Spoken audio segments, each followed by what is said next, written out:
Gruesome Magazine. Hello, once again. I'm your host, Doc Rotten, and this is Gruesome Magazine, where we review the very latest in streaming and video on-demand horror movies. Each week, my co-hosts Jeff Mohr, Crystal Cleveland, Dave Dreher, Christopher G. Mohr, and myself will take a look at various spooky, scary, and gory genre offerings. Tonight, some H.P. Lovecraft shenanigans with Suitable Flesh, which is available in theaters and everywhere you rent movies on October 27th, 2023. Before we get into the review, let me introduce my crew, starting off with the one and only Jeff Mohr. Jeff, how you doing, sir? I feel I am in a suitable... I need some new flesh. I'm sorry. I need a different body. That's all I need some new flesh. Put that on a shirt. And of course, it must be suitable. Right? Suitable. All right. What? All right. Also joining us is award-winning filmmaker Christopher G. Mohr. How you doing, sir? Is that the new Huey Lewis and the News song? I need some new flesh. Yeah. I'm doing well. I'm comfortable in my flesh. Comfortable indeed. All right. Also joining us, rounding out the crew, is the one and only Dave Dreher. It's much more enthusiastic when Crystal's here. Yeah, A little disappointed. Ain't gonna lie. She leads us into it. Otherwise, she does. We're she actually kind of asleep absolutely going, does. It wasn't suitable for you. Unsuitable flesh. Oh no. The Dave, that's Dave's version. Wow. Oh wow. It's the porn title. All right. No. Well, this one was the porn title. All right. We are going to give you our review of Suitable Flesh. We're going to start off with our first impressions. Those first impressions will be spoiler free. Then we'll get into a discussion, and spoilers will be had, so beware of that. And then we'll wrap things up with a score 1 to 5 and our favorite scene, Skinamax and all.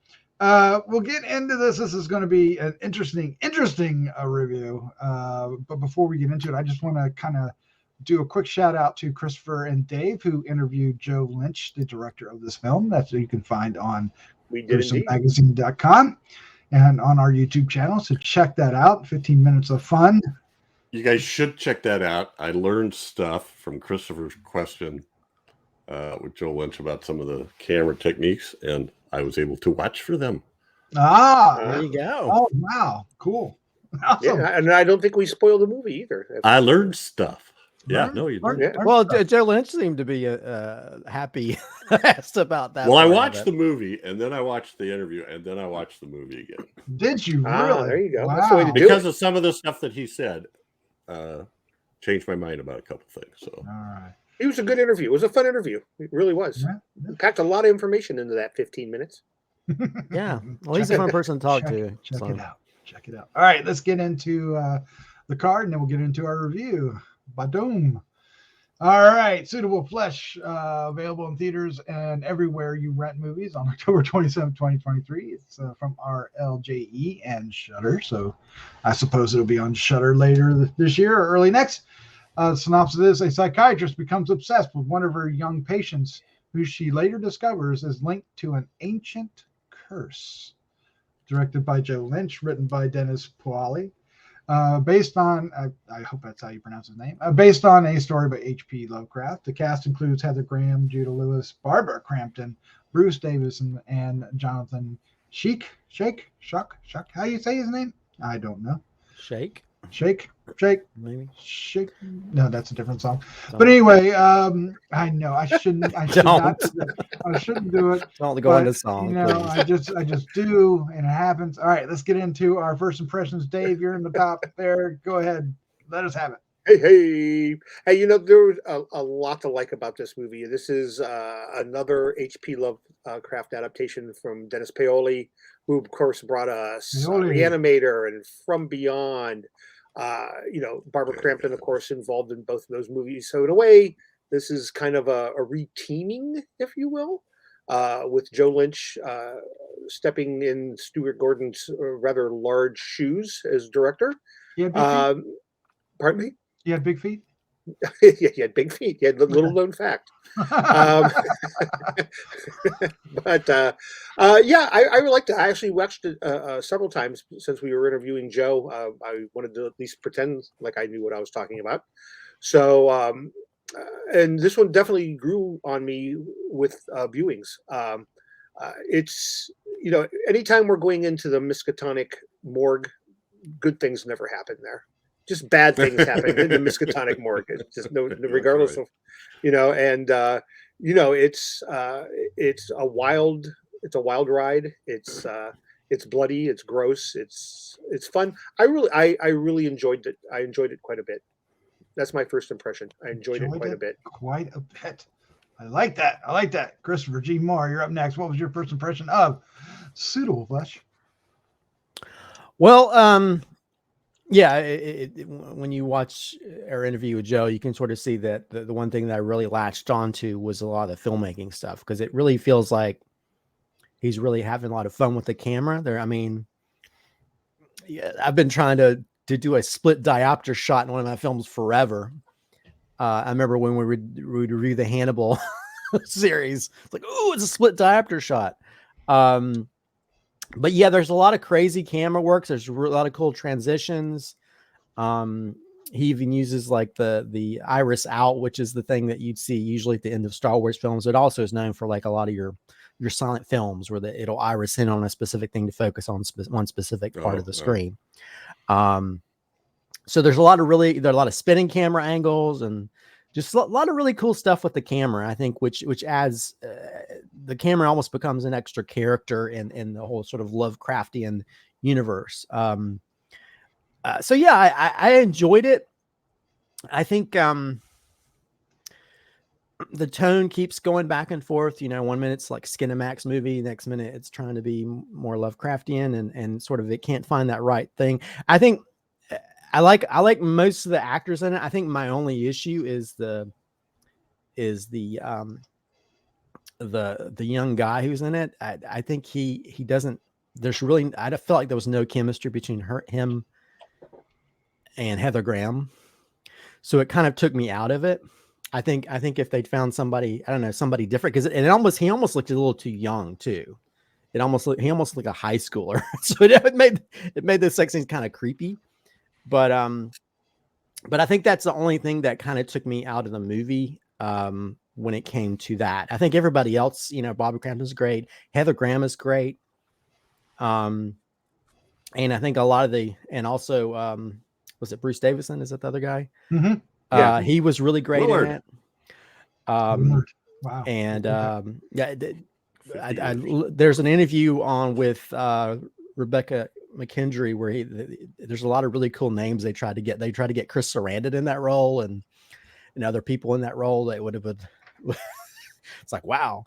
But I think he's great in it too. And I think that the story is kind of interesting.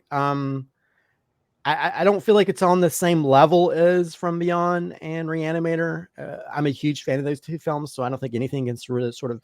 It's in that parking lot of that Lovecraftian sort of building, but I don't think it fits perfectly in line with those. But it does have some really cool moments, like the morgue moment and other things that really work well. And also to me, it came more down to the filmmaking more than anything else. The filmmaking was the one thing that made me enjoy it more.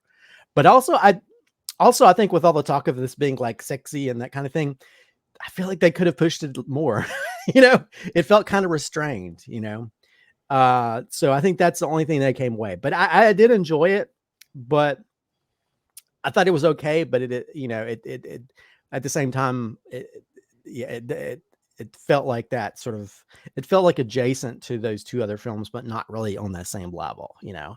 And it also made me kind of wonder what would happen if Stuart Gordon hadn't made it, you know? But I know initially it was supposed to be two guys instead of you know, which I kind of like that they did gender swap that. So that made it a little bit more interesting. Mm-hmm. But yeah, it was, it had some really, really, really sort of fun moments throughout. But yeah, I enjoyed it. Enjoyed it, he says. Jeff Mohr, sir, what was your first impression of Suitable Flesh?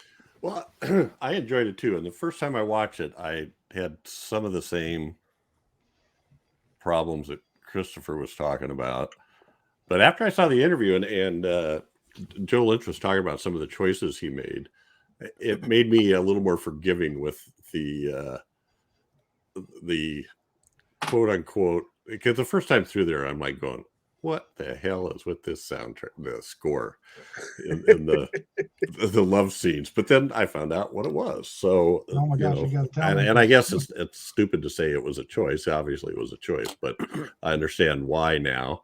I'm a sucker for Lovecraft every time. And no, it's not like From Beyond or Reanimator, because those things are like special effects showcases, to me, this is a different type. That's the story it's from, is The Thing on the Doorstep, which you're right, Christopher, was two guys, but they were still named Upton and Derby. Yeah. But anyway, I like too that they changed the genders. So anyway, I like this a lot, and I thought it was confusing as hell. I mean, I was trying to take notes, and I was like, how do I designate who's who in here? Without giving too much away. But I enjoyed it quite a bit, especially the second time around. I liked it quite a bit more than I did the first time. So, and I did see the Texas Switch. Yes, I did. I'd never even heard of that before. Texas Switch. Oh, but wow. I looked it up and found out what it was, and there it was. So, all right. Well, this is where I lose friends. This movie did not work for me on multiple levels, except what Chris was talking about. I think the filmmaking itself, the choices and stuff, except for the music, we'll get to there. But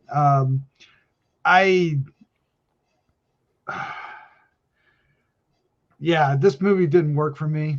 I did not like the acting all around. I am so sorry for everybody involved, but I was not drawn into any of the characters. It felt cartoonish to me instead of involving. The music was horrible. The lighting was weird. I do like Joe Lynch quite a bit, because I Everly and Mayhem, I enjoyed those movies immensely. Not this one so much. Most of it is I'm going to have to find out more about the music, Jeff, the choice there, because that really bothered me so much. And I found it a little sluggish and dull. This movie really, I don't think I was in a happy place when I watched this movie like you guys were. I don't know what happened, but I may have to watch this movie just to kind of catch what I may have missed from the way you guys are talking. But I'm not a fan. Not a fan. This movie didn't work for me. You can't. Everybody can. What? It's fine. It wasn't suitable for you. It was unsuitable. Well, there was some places where I felt like I may have had some acting issues, but there was other places where I thought it was really good. Okay, so I agree with that. There are times, even with some of the people I had the most problem with, they excelled at certain scenes. And because a lot of people have an opportunity to play different versions of themselves. But the biggest thing for me, and I think somebody else mentioned this, was between the characters, I didn't feel much chemistry at all between them. And everything felt kind of forced. I didn't feel the chemistry between everybody. And it felt kind of forced and not, I don't know. I'm going to let everybody else talk because I don't want to just poo-poo on the thing for 21 minutes, but go ahead. How about it?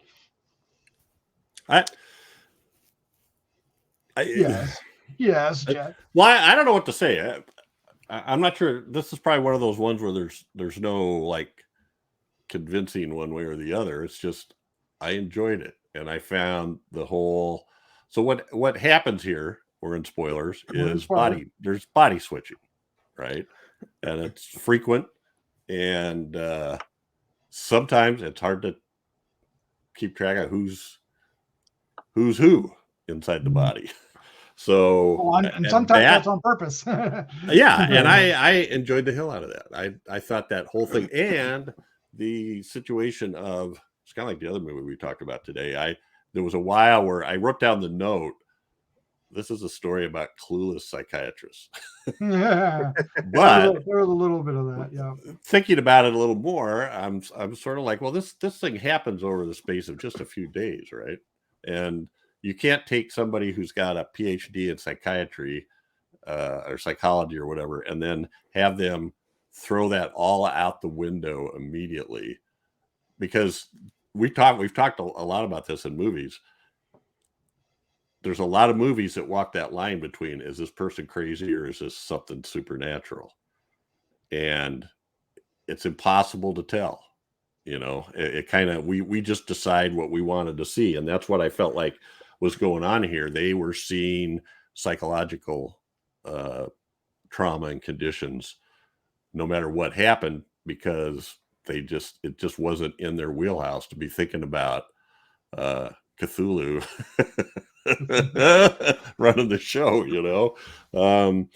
At one point they finally did, when somebody says, but anyway, so that was the first time through. But the second time I guess I was more forgiving of their reluctance to throw that all away in that short period of time, and but it felt kind of old, I guess. And I thought Judah Lewis and he's actually like 22. I guess he does look pretty young, but he looks he looks very young to me. Yeah, he could play high schooler and nobody would complain. Yeah, I thought the when he was the whatever, I don't know what you want to call him, the Bruce Davison character, or actually more like the demon that's been, or the entity that's been surviving all these centuries. I was fine with that. Yeah, Bruce Davison felt more like his grandfather than his father. That really kind of like. Well, and I think to me, my biggest issue is, and I hate throwing it on one actor, is that the main kid actor, or the 20-year-old or whatever, because he felt kind of out of place, And I think if there'd been somebody who had a more of a, he felt like Morty from Rick and Morty more than just, you know what I mean? I felt like he should have been some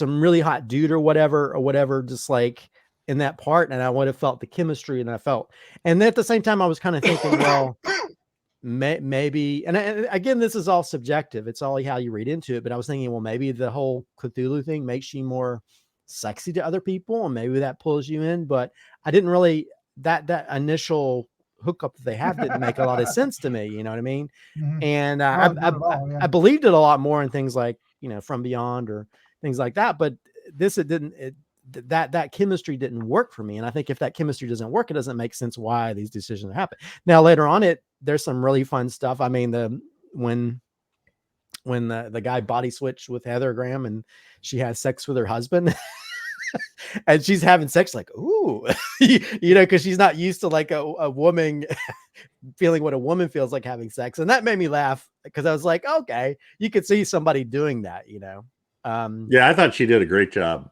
switching to that character. Yeah. And I think, yeah, but I think my main thing is that initial chemistry. And because that's supposed to be the thing that glues everything together, it kind of threw me.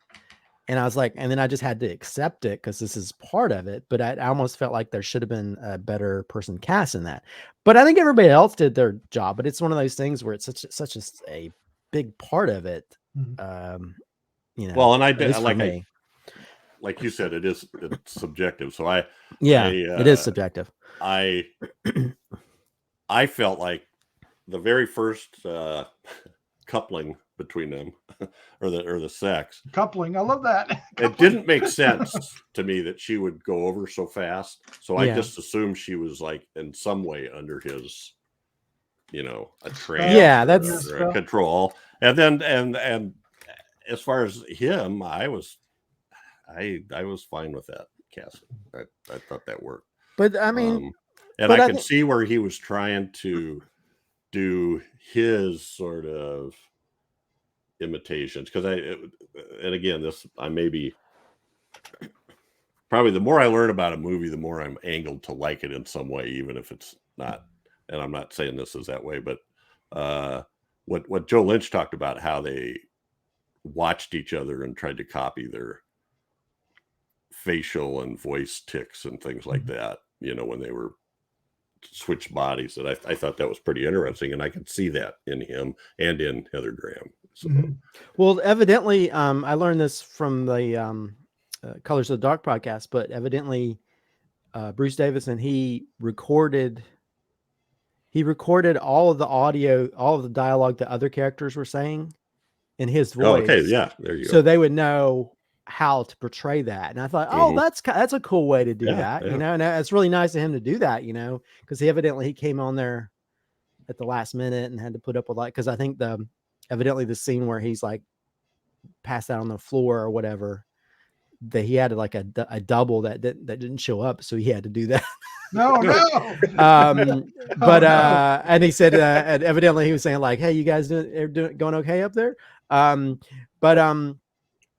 I did love. But I will say that we talked about this doesn't have the effects things that other thing, but it does have some really like the effects things, like the severed head scene. Oh, it's got some gruesome. Or the morgue scene.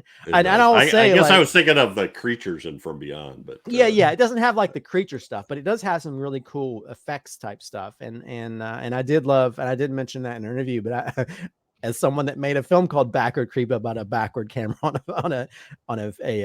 a car. Oh yes, I did love the use of the back camera on the car, which is just, it's done in one long shot, and it's so effective where I was laughing because it was like, if you're not paying attention, you won't catch it. It's pretty subtle. I mean, it's there. I was like, if you're not paying attention, I was like, wait a minute, and then I was like, I started laughing because I was like, this is great. But yeah, but again, regardless of my issues with some of the stuff with like actors or stuff, I just love the fun camera work. When we used to review like Hannibal, I love some good, transitions. There's some like transitions between coffee and different things, and from cars to they this even and have that. like split screen stuff going on. Yeah, there's split screen, and even the early on scene, the split diopter scene is where they have two different focal lengths divided, and the scene where she's doing the person with the patient, they use that, and I was like, ooh, my filmmaker senses are tingling. That guy was making a serious fist, man. He's a fist maker. If Doc, do you not know what a Texas switch is? No, I don't know what a Texas switch is. Okay, actually, Edgar Wright did a Twitter thing where he showed all of them, but Texas switch is where you switch out one actor with another within the same shot. I saw the same shot. During the love scene, right? So in the love scene, when the camera and you only see her, and then the camera moves, and he's been replaced. He slides down, and then... the only problem is that you see a shadow. I saw a shadow. I was looking for it, and there's a shadow on the pillow. But still, it's a fun thing to sort of plan. It takes a little bit of.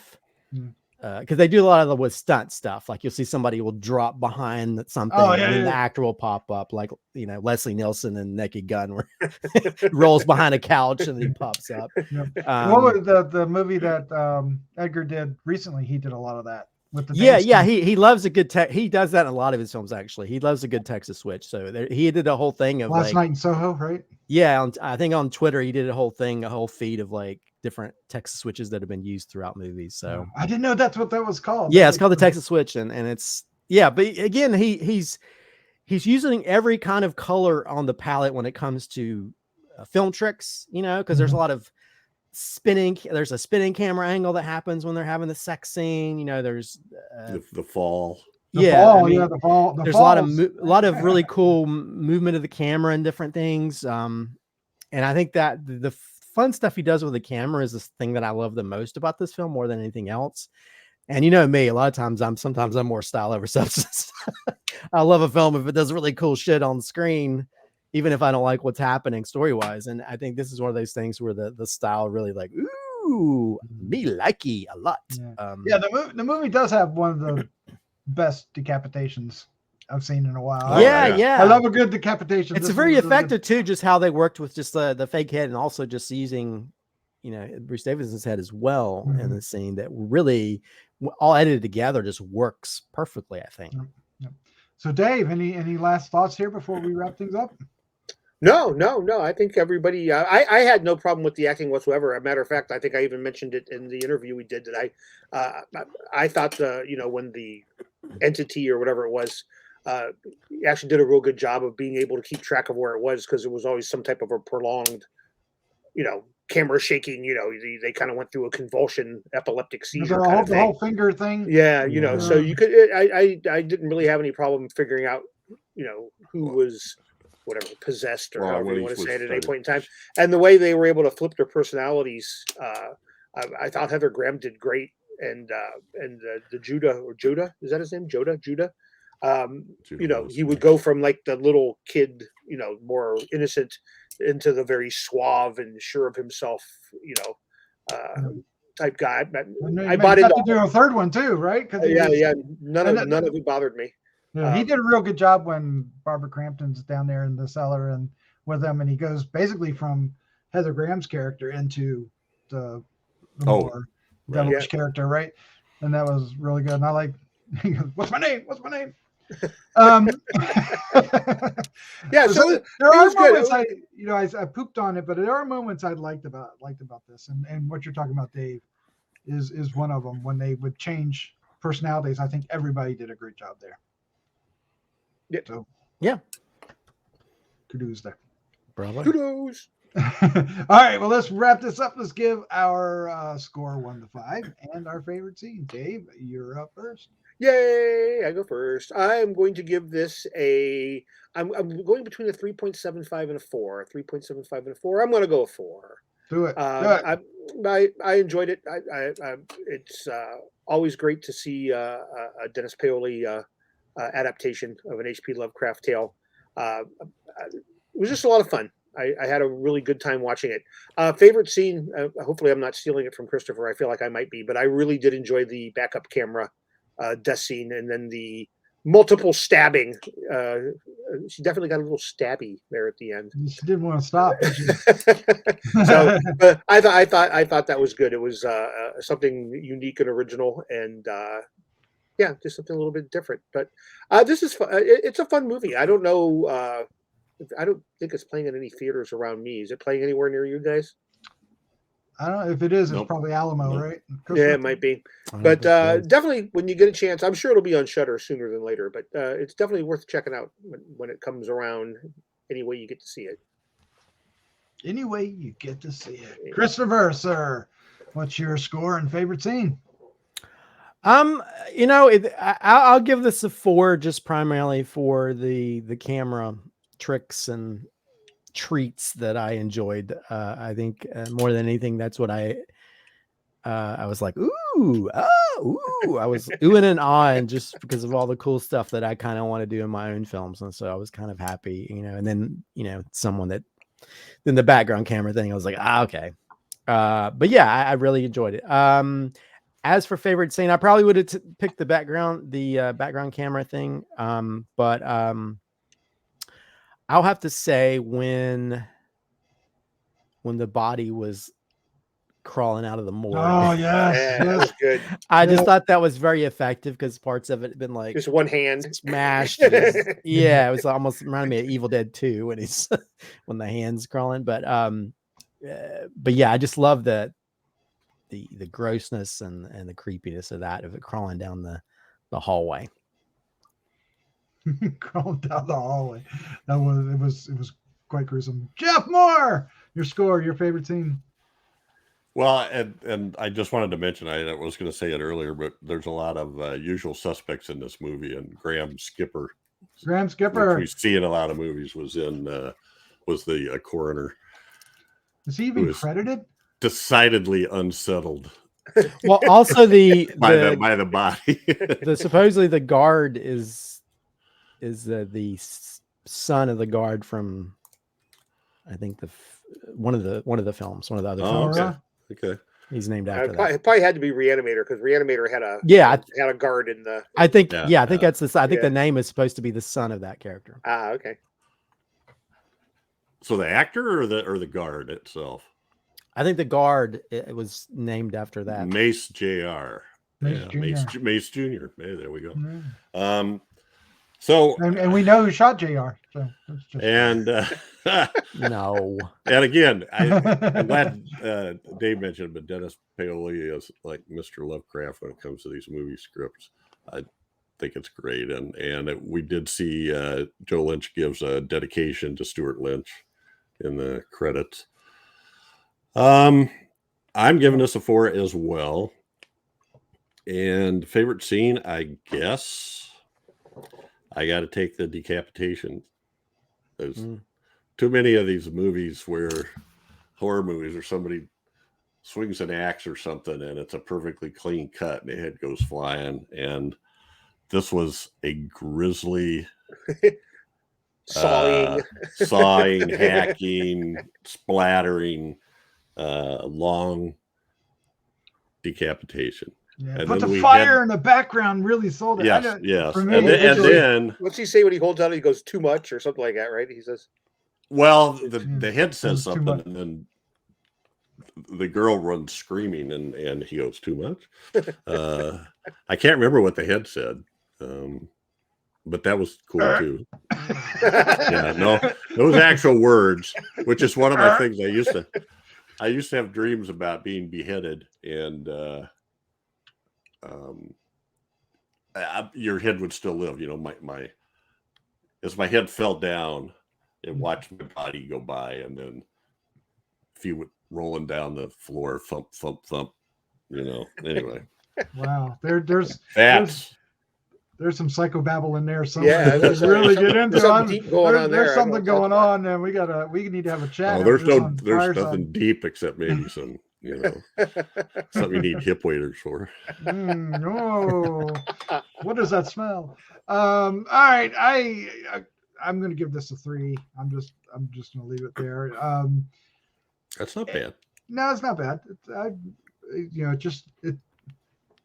I'll shut up. I'm going to just give it 3. My favorite scene. I'm just want to put it out there. The decapitation scene. I was so happy with that scene. I'm going to say when, and it kind of somebody alluded to it earlier, but when they're getting ready for the autopsy and he's getting ready to do the cut, he actually has the blade in him, right? And the eye opens up and he waits because one eye's all right, and then the other eye opens up and the guy, what does he say? I mean, Fatagan, a bunch of Cthulhu stuff. Yeah, I want to know if when this is on Shudder, when they have subtitles, if they're going to put the whole spell. But I was talking about the autopsy guy. I know he doesn't say the norm. He doesn't say what the fuck. He says some kind of whatever it is. But just that, and then it leads to what Christopher was saying with him crawling out the door was just, and then it just gets worse from there. It's just really, oh man. I enjoyed that. I enjoyed that quite a bit. Also, if you pay attention, the 2 asylum employees that are with Barbara Crampton, one of them is Joe Lynch. Yeah. The other is Jonah Ray. Who's that? Mystery Science Theater 3000. Okay. And he's been in a few horror films as well. He was in that robot Santa Claus movie. Yeah.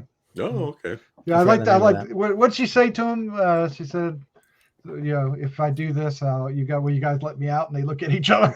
Like, oh yeah, she's like, I'll suck your dick if you let me out. I wasn't going to say it, but I did. All right, well there you go. That's our review for Suitable Flesh.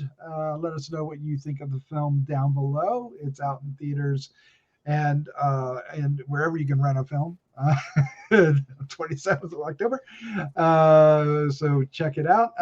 And also check out the interview with Joe Lynch that Christopher and Dave did. It's worth it. And speaking of that, Christopher, Dave, Jeff, thank you so much for joining me.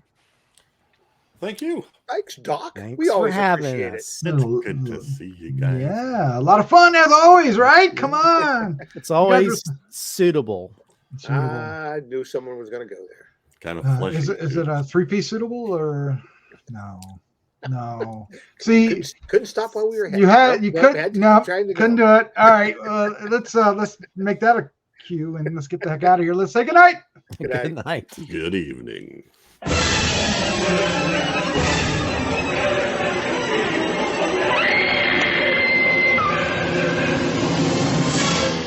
Gruesome Magazine.